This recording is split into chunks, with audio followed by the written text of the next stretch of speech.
Obamacare, 3 points of view. The Obamacare/Affordable Healthcare Reboot. Let's look at the 3 articles from MSNBC, Fox News and CNN. MSNBC titled their article, "Obamacare Sign-ups Surge as 29,000 Enroll for Health Insurance on Sunday and Monday." Fox News titled their article, "Administration Struggles to Sign Up Young Invincibles for Obamacare." CNN titled their article, "Obamacare Enrollment Ramps Up in Days After Website Fix." Let's look at MSNBC. In their article, they show the upside to Obamacare. They are persuasive and positive about the Affordable Care Act. They report that 29,000 people have successfully signed up in 2 days.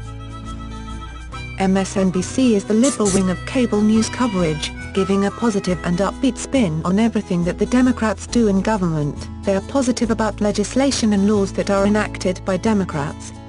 The Affordable Care Act is no exception. In both the article and their news coverage, they promote Obamacare. After a shaky rollout of the federal website, MSNBC reporting was the easiest on the failures and crashes the website experienced. It gave a positive spin on the epic fail of the site, offering explanations and excuses as to why it didn't work. It gave as positive a spin as it could, focusing on the people who were sent in to fix the website. They reported on the progress the programmers were making and how they would meet the deadline. Told how they worked day and night to get the site up and running. They admitted but minimized how October's rollout was a complete bust. However, even though the website was crashing and burning, a lot of it could be attributed to a few things. The bandwidth problem. They didn't plan for the large number of visitors to the site. The servers that housed the federal website were not powerful enough. As a result, it couldn't accommodate the hundreds of thousands of people who wanted to sign up. In other words, the crashes were initially attributed to over-demand on the site, because so many people arrived at the same time. People are very excited about the new Affordable Care Law, and are trying to sign up.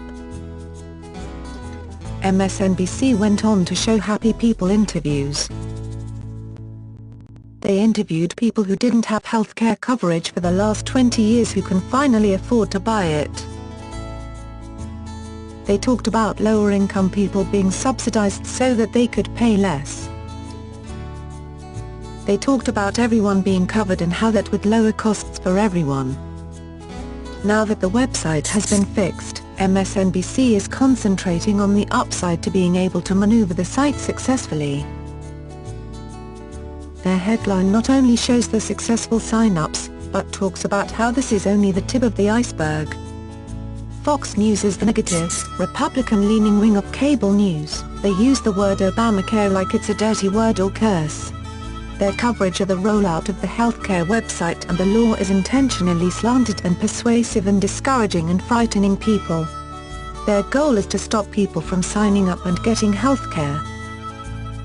Their article is titled "Administration Struggles to Sign Up Young Invincibles for Obamacare." It goes into all the things that are wrong with the Affordable Care Act. And it focuses on how there is a push to get young people to sign up, and how it's failing.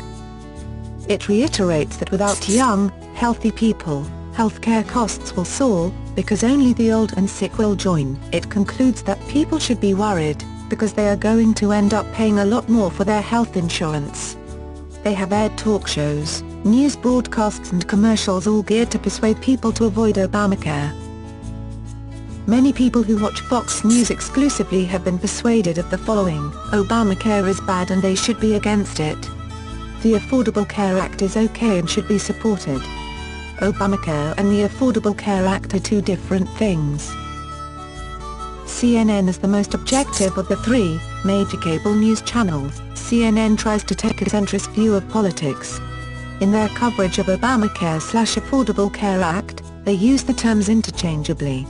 They went into how the revamped federal healthcare website has helped enroll 29,000 Americans in insurance plans in a few days. They pointed out that that number is higher than the online enrollments for the entire month of October. and they let readers know that it reflects a boost in sign-ups after healthcare.gov underwent a massive repair job after its initial launch. CNN.com went on to report the facts in an objective way, looking at the pros and cons of the rollout, including the weeks-long repair process that involved overhauling the website's management structure, the 24-hour rapid response repair team now in place, the fact that just over 106,000 people signed up for Obamacare in October, and only 27,000 through the website. CNN went on to report that as the website has gone through repairs, November's numbers said earlier this week that 100,000 people had enrolled online in the exchanges last month. Vulnerability to persuasive television. Depending on the show, the people in it and my affinity with the content being presented, I can be persuaded to believe a certain point of view. When I was young, it was very easy to persuade me. As I've gotten older, it has gotten harder. I tend to look up things for myself versus simply taking the word of others.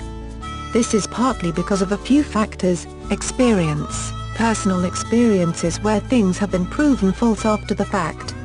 Access to facts. The internet allows for instantaneous fact-checking. People tend to lie. This is very true in politics.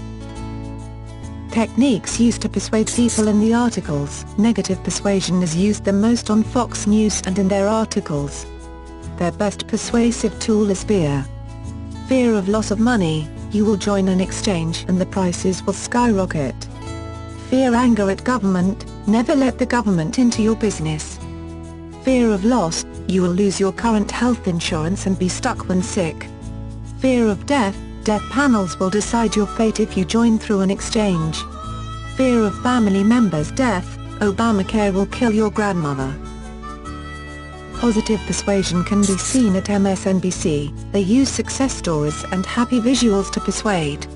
Interviews with people who have successfully signed up. Lack of government intervention or spying during the buying process. Calling it capitalism or free market exchanges at its best. Success of people getting through the website process. Persuasiveness of the articles. The MSNBC article was very persuasive, because our company has been trying to get healthcare through the exchanges. As a result, we have been waiting for good news about the website. So, what makes this article so persuasive is that we are already inclined to want success, and there are many people just like us. What to do as a society?